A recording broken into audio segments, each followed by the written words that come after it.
नमस्कार, मी सुजाता, जेप्स ॲग्रोटेक सांगली आणि जेप्स agree lab Sangli. सर्वप्रथम मी आपल्या सर्व शेतकरी बंधू आणि भगिनींचं जेप्स ॲग्रोटेक सांगली या यूट्यूब चॅनलमध्ये स्वागत करते. आपले बरेचसे शेतकरी बांधव आहेत ते भुईमुगाचं पीक घेतात, पण भुईमुगाचं पीक घेत असताना वेगवेगळ्या समस्यांना आपल्या शेतकरी बांधवांना सामोरं जावं लागतंय.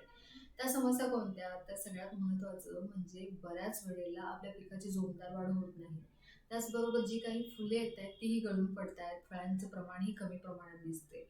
वेगवेगळ्या किडींचा रोगांचा प्रादुर्भावही आपल्या पिकावरती झालेला दिसतोय. तर यावरती उपाययोजना काय? तर यावरती उपाय म्हणजे जेप्स ॲग्रोटेक सांगली यांची उत्पादनं वापरायची. भुईमूग या पिकामध्ये फुलगळीचे प्रमाण कमी करून फुलांचे आणि फळांची संख्या वाढवण्यासाठी, त्याचबरोबर पिकाची जोरदार वाढ होण्यासाठी, तसेच पिकावर येणारी पाणी कुरतणारी अळी यांच्या नियंत्रणासाठी आपल्याला कंपास हे 40 मिली, चिलेटेड आणि कॉम्बी हे 30 ग्रॅम, क्लोरोपायरीफॉस हे 50 मिली आणि वॉलेट म्हणजे स्टिकर हे 15 मिली प्रतिपंप देऊन याची फवारणी आपल्याला आपल्या भुईमूग या पिकावरती करायची आहे.